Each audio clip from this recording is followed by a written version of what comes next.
प्रधानमंत्री नरेंद्र मोदी ने कहा, पिछले 8 वर्ष में सरकार ने युवाओं को सशक्त बनाने में कोई कसर नहीं छोड़ी।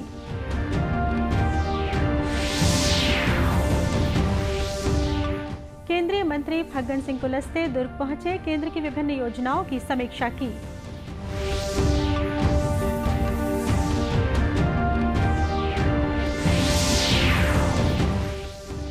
कांग्रेस नेता राहुल गांधी नेशनल हेराल्ड मामले में ईडी के सामने हुए पेश।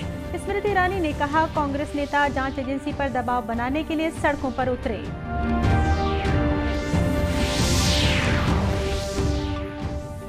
और माल खरौदा में ऑपरेशन राहुल जारी, बचाव अभियान में हर वर्ग की प्रार्थना शामिल।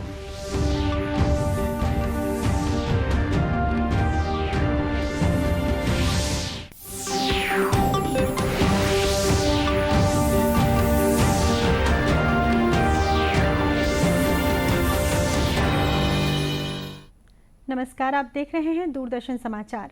मैं हूं शीतला शुक्ला। अब समाचार विस्तार से। प्रधानमंत्री नरेंद्र मोदी ने देश की युवा शक्ति को नए भारत का आधार स्तंभ बताया है। उन्होंने कहा कि पिछले 8 वर्ष में सरकार ने युवाओं को सशक्त बनाने के हर संभव उपाय किए हैं। श्री मोदी ने कहा कि भारत की युवा शक्ति देश की सबसे बड़ी ताकत है और भारतीय युवा विभिन्न क्षेत्रों में उत्कृष्टता हासिल कर राष्ट्र की प्रगति में अमूल्य योगदान कर रहे हैं। श्री मोदी ने पिछले 8 वर्षों में युवाओं के विकास के लिए सरकार के प्रयासों का विवरण साझा किया।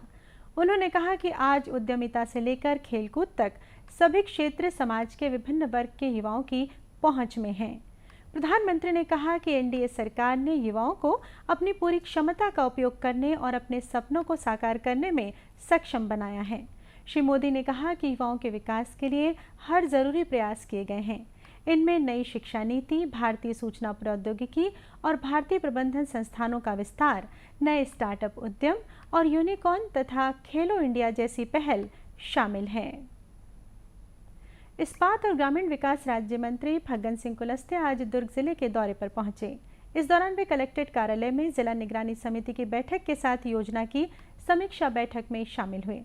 समीक्षा बैठक में दुर्ग सांसद Vijay Baghel, collector doctor SN. भूरे के अलावा विभिन्न विभागों के वरिष्ठ अधिकारी शामिल हुए। बैठक में केंद्रीय राज्य मंत्री ने जिले में प्रधानमंत्री आवास योजना, स्वनिधि योजना के अलावा विभिन्न योजनाओं के क्रियान्वयन की समीक्षा की।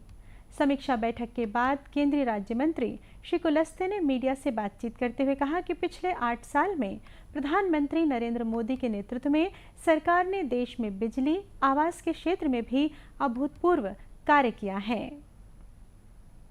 8 साल के अंदर आज मैंने पानी के लिए कहा, ये हमारा टारगेट है, इसको 2324 तक पूरा कर देंगे। बिजली हमने पूरा कर दिया, 100% गांव-गांव तक, घर-घर तक पहुंचा दिया। ये हमने काम किया है। प्रधानमंत्री आवास योजना, जिसके पास गरीब के पास घर नहीं, हम 2324 में पूरे भारत के अंदर जितने भी गरीब हैं जिनका घर नहीं है, हम उनका घर बनाकर, पक्का घर बनाकर दे देंगे। ये हमारा टारगेट है। इस दौरान केंद्रीय राज्य मंत्री श्री कुलस्ते ने प्रधानमंत्री आवास योजना, एसबीएम, अमृत मिशन, स्वनिधि योजना से लेकर हितग्राहियों से चर्चा की। नेशनल हेराल्ड से जुड़े कथित धन शोधन मामले में कांग्रेस नेता राहुल गांधी आज प्रवर्तन निदेशालय के दफ्तर में पेश हुए। इसे लेकर कांग्रेस ने दिल्ली में प्रदर्शन किया। इस दौरान कई कांग्रेस नेताओं को हिरासत में भी लिया गया। वहीं भाजपा ने कांग्रेस के प्रदर्शन को लेकर हमला बोला है। केंद्रीय मंत्री और भाजपा नेता स्मृति ईरानी ने कहा है कि कांग्रेस नेता एक जांच एजेंसी पर खुलेआम दबाव बनाने के लिए सड़कों पर उतरे हैं, क्योंकि उनका भ्रष्टाचार उजागर हो गया है। नई दिल्ली में आज संवाददाताओं को सम्मेलन को संबोधित करते हुए उन्होंने कहा कि ये गांधी परिवार की संपत्ति की रक्षा करने का एक प्रयास है। एजीएल के ऊपर राहुल गांधी का, सोनिया जी का मालिकाना हक गैर कानूनी तौर पर संपत्ति पर अधिकार जमाने का एक प्रयास है। इसलिए आज जो गतिरोध कांग्रेस के नेता और कार्यकर्ता राहुल गांधी के बुलावे पर कर रहे हैं, मैं देश को बतलाना चाहूंगी कि ये लोकतंत्र को बचाने का प्रयास नहीं है, गांधी खानदान की 2000 करोड़ की संपत्ति को बचाने का प्रयास है। इससे पहले दिल्ली पुलिस ने राहुल गांधी के समर्थन में कांग्रेस मुख्यालय के बाहर विरोध प्रदर्शन कर रहे कई कांग्रेस कार्यकर्ताओं को हिरासत में लिया। कांग्रेस पार्टी के 2 मुख्यमंत्री अशोक गहलोत और भूपेश बघेल तथा पार्टी सांसदों, वरिष्ठ नेताओं और कार्यकर्ताओं ने पार्टी मुख्यालय से लेकर प्रवर्तन निदेशालय के कार्यालय तक प्रदर्शन किया। राज्यपाल अनुसुईया उइके ने कहा है कि जनजातीय समुदाय को अपनी परंपराओं, संस्कृति, बोली भाषा को सहेजने और उस पर हमें गर्व करने की भी जरूरत है। कल कवर्धा में बैगा आदिवासी महासम्मेलन कार्यक्रम को संबोधित करते हुए राज्यपाल ने कहा कि आज की युवा पीढ़ी को भी समुदाय के पारंपरिक ज्ञान को हस्तांतरित किया जाना चाहिए। राज्यपाल ने कहा कि बैगा समाज सबसे पिछड़ी जनजाति है। सरकारों ने आदिवासी विकास की दिशा में काम किया, लेकिन उतना विकास नहीं हो सका जितना होना चाहिए। इस दौरान राज्यपाल ने विभिन्न क्षेत्रों में उत्कृष्ट कार्य करने वाले समाज के नागरिकों को प्रशस्ति पत्र प्रदान कर सम्मानित किया। केंद्र सरकार ने कहा है कि इस वित्तीय सत्र में सार्वजनिक वितरण प्रणाली के माध्यम से देश भर के 291 आकांक्षी और अधिक बोझ वाले जिलों में फोर्टिफाइड चावल वितरित किया जाएगा। खाद्य सचिव सुधांशु पांडे ने आज नई दिल्ली में बताया कि सरकार ने इस दौरान 175 लाख मीट्रिक टन फोर्टिफाइड चावल उपलब्ध कराने की योजना बनाई है। उन्होंने कहा कि इस योजना में सभी एकीकृत बाल विकास सेवा केंद्रों, प्रधानमंत्री पोषण और मध्याह्न भोजन वाले स्कूलों को शामिल करने पर ध्यान दिया जाएगा। 16 राज्यों के 90 से अधिक जिलों ने इस चावल को लेना शुरू कर दिया है। पिछले वित्तीय वर्ष में पहले चरण के दौरान लगभग 17 लाख मीट्रिक टन फोर्टिफाइड चावल वितरित किया गया था। फोर्टिफाइड चावल में एनीमिया की चुनौती से निपटने के लिए आयरन, फॉलिक एसिड और विटामिन B12 जैसे पोषक तत्वों को मिलाया जाता है। प्रधानमंत्री नरेंद्र मोदी ने पिछले स्वतंत्रता दिवस पर 2024 तक सभी सामाजिक सुरक्षा योजनाओं में इस तरह के चावल की आपूर्ति अनिवार्य करने की घोषणा की थी। जांजगीर चांपा के मालखरौदा ब्लॉक के पेहरीत गांव में 80 फीट गहरे बोर में गिरे 11 साल के मासूम राहुल साहू को बचाने के प्रयास जारी हैं। पिछले 3 दिनों से राहुल बोरवेल की 60 फीट गहराई में फंसा हुआ है। उसे बचाने के लिए लगातार प्रयास किए जा रहे हैं। इस ऑपरेशन का सिर्फ एक ही मकसद है कि बोरवेल में फंसे राहुल को किसी भी तरह से सुरक्षित निकाला जाए। रेस्क्यू दल बहुत ही सावधानीपूर्वक राहत और बचाव की दिशा में कार्य कर रहा है। राहुल के बचाव अभियान में अब गांव पेहरीत का हर नागरिक जुड़ गया है। आम लोग गांव में लगे सभी हैंडपंप से पानी निकाल रहे हैं, जिससे कि बोरवेल में पानी का स्तर कम रहे। राहुल के बचाव अभियान में हर वर्ग की प्रार्थना शामिल है। आइए इस संबंध में अधिक जानकारी लेते हैं बचाव दल के प्रमुख मेजर गौतम सूरी से। हेलो,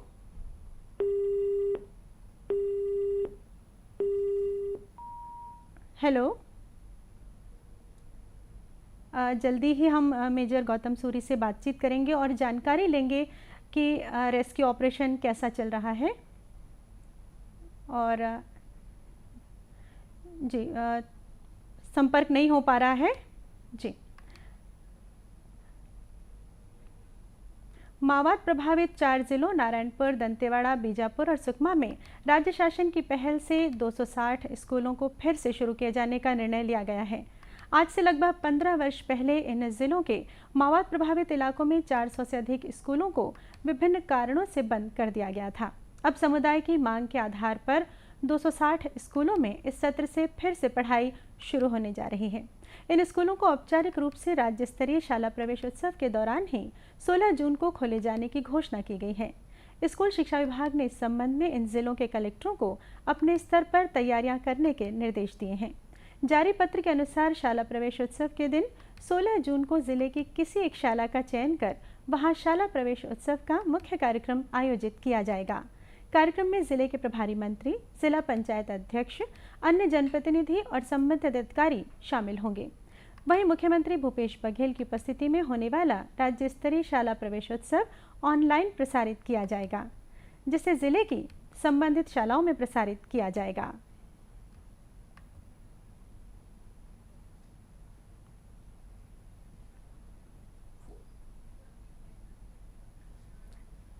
और जैसा कि समाचार में हम बता रहे थे कि राहुल का ऑपरेशन रेस्क्यू चल रहा है और इसी संबंध में हम बात करेंगे बचाव दल के प्रमुख मेजर गौतम सूरी से। हेलो जी, नमस्कार। जी सूरी जी नमस्कार। ये बताइए रेस्क्यू ऑपरेशन कैसा चल रहा है और कितना समय बचा है? एक्चुअली इसमें सबसे पहले जो चैलेंजिंग चीज थी हमारी, जो हमने वर्टिकल डिगिंग करनी थी, जी वो तो हमारा सक्सेस रहा है। हमने करीबन 60-65 फीट की जो गहराई है जी वो बोरवेल के पैरेलल अचीव कर ली है। जी अभी नेक्स्ट जो इसमें चैलेंज आ रहा है, हमें एक टनल बना के बच्चे को निकालना है। जी वो बोरवेल हमारे डिगिंग से करीबन 11 से 12 फीट दूर है। जी तो उसमें जितने भी हमारी मशीन्स हैं, प्लांट फिट है, कर आके हमने आज पूरे दिन में 4-4.5 फीट की गहराई अचीव की है। जी तो अभी करीबन और 7-8 फीट हमने जाना है, जिसके बाद बच्चा हमें मिल जाएगा और उस टनल के थ्रू हम बच्चे को निकाल लेंगे। जी जी सूरी जी ये बताइए बच्चे की स्थिति इस समय कैसी है और वो कैसे रिस्पॉन्स कर रहा है? बच्चे ने पूरे दिन में अभी सुबह सुबह थोड़ा खाना खाया था। उसको हमने एक केला ऑफर किया था नीचे रस्से की मदद से, वो उसने खाया था। उसके बाद से थोड़ा सा डल लगा बच्चा, पूरा दिन उसने ज्यादा रिस्पॉन्स नहीं दिया। जी और फिर अभी करीबन आधा एक घंटा पहले कैमरा में थोड़ा उसकी हरकत दिखी, जी जिससे हमें अनुमान लगाया कि बच्चा सकुशल है, ठीक है। जी और किस तरह की कठिनाइयाँ आ रही हैं इस ऑपरेशन के तहत? सबसे बड़ी कठिनाई जो हमें इसमें दिख रही है वो है मिट्टी के इस गहराई पे बड़े बड़े चट्टानों का, रॉक्स का पाया जाना, जी। जिसको बड़े कितना हैवी ड्यूटी ड्रिल्स के साथ भी हम कर रहे हैं, तो उनको तोड़ने में काफी ज्यादा मशक्कत आ रही है। जी, सबसे जी। ज्यादा समय हमारा उसी में खराब हो रहा है। जी जी सूरी जी हम कामना करते हैं कि ऑपरेशन सफल हो और बच्चे को सुरक्षित आप लोग बाहर निकाल लें। हमसे जी। बातचीत करने के लिए आपका बहुत बहुत धन्यवाद। जी। नशे के खिलाफ राजनांदगांव पुलिस विभाग द्वारा निजात अभियान शुरू किया गया है। इसी के तहत नगर में निजात दौड़ का आयोजन किया गया। इस कार्यक्रम में बड़ी संख्या में शहर के लोगों ने भागीदारी निभाई और दौड़ लगाकर नशे से दूर रहने और लोगों को जागरूक करने की प्रतिज्ञा ली। निजात रन को महापौर हेमा देशमुख और पुलिस अधीक्षक संतोष कुमार सिंह ने हरी झंडी दिखाकर म्युनिसिपल हाई स्कूल मैदान से रवाना किया। ये दौड़ शहर के विभिन्न मार्गों, चौक चौराहों से होती हुई वापस म्युनिसिपल स्कूल मैदान में संपन्न हुई। इस मौके पर एसपी संतोष कुमार सिंह ने कहा कि सबकी सहभागिता से नशे को दूर किया जा सकता है।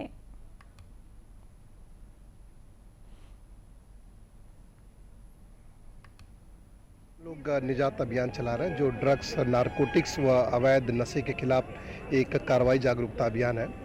इसके तहत कार्रवाइयाँ भी हो रही हैं और हम लोग अलग अलग पब्लिक अवेयरनेस के प्रोग्राम करा रहे हैं। आज उसी संदर्भ में एक निजात रन का आयोजन किया गया है, जिसमें उद्देश्य ये है कि एक दौड़ की जाए जिसमें लोगों को ये मैसेज दिया जाए कि हम सभी अवैध नशे के खिलाफ हैं। कार्यक्रम के समापन अवसर पर प्रतिभागियों को नशे से दूर रहने की शपथ दिलाई गई। गौरतलब है कि पुलिस अधीक्षक संतोष कुमार सिंह के मार्गदर्शन में शुरू किए गए निजात अभियान को अच्छा प्रतिसाद मिल रहा है।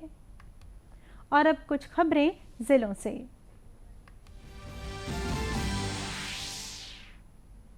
केंद्र सरकार के 8 वर्ष का कार्यकाल पूर्ण होने पर आम नागरिकों के प्रति आभार व्यक्त करने भाजपा सहित सहयोगी संगठनों को शहर से लेकर गांव की जिम्मेदारी सौंपी गई है। इसी कड़ी में भारतीय जनता युवा मोर्चा के बैनर तले मुंगेली विधानसभा क्षेत्र में मोटरसाइकिल रैली निकाली गई। भाजपा द्वारा लोगों को केंद्र की उपलब्धियों और योजनाएं बताने के लिए इस रैली का आयोजन किया गया था। भाजयुमो जिला महामंत्री अमितेश आर्य ने बताया कि rally doctor Shyama Prasad Mukherjee stadium से प्रारंभ होकर जिला भाजपा मुख्यालय अटल परिसर में संपन्न हुई। रैली में भाजपा मंडल के कार्यकर्ताओं ने शिरकत की। गरियाबंद वन विभाग की टीम ने भालू का शिकार करने के आरोप में कल 3 लोगों को गिरफ्तार किया है। इनके पास से भालू के अंग और शिकार में इस्तेमाल की गई कुल्हाड़ी समेत अन्य हथियार भी बरामद किए गए हैं। आरोपियों के कब्जे से भालू के अलावा हिरण की भी खाल और सींग बरामद की गई है। गरियाबंद वन परिक्षेत्र के गांव आमली से इन आरोपियों की गिरफ्तारी हुई है। डीएफओ मयंक अग्रवाल ने कहा कि गरियाबंद वन मंडल में अवैध शिकार करने वालों को बख्शा नहीं जाएगा और उनके खिलाफ कड़ी कार्रवाई की जाएगी। राजनांदगांव में कांग्रेस द्वारा नव संकल्प शिविर का आयोजन किया गया। इस आयोजन में प्रदेश पदाधिकारियों के अलावा जिले भर से पार्टी के पदाधिकारी, कार्यकर्ता और विधायक शामिल हुए। प्रदेश कांग्रेस कमेटी के जिला प्रभारी अरुण सिसोदिया और प्रदेश महामंत्री शाहिद खान ने बताया कि उदयपुर के संकल्प शिविर में लिए गए नव संकल्पों को अंतिम कार्यकर्ताओं तक पहुंचाने के उद्देश्य से नव संकल्प शिविर का आयोजन किया जा रहा है, ताकि इन संकल्पों को पूरा करने के लिए कार्य योजना बनाई जा सके। इसके साथ ही वरिष्ठ नेताओं का समूह बनाकर उनके सुझाव लिए जा रहे हैं। वहीं अगस्त क्रांति के मौके पर कांग्रेस संकल्प पदयात्रा निकालेगी। और इसी के साथ ये समाचार बुलेटिन ही समाप्त हुआ। नमस्कार।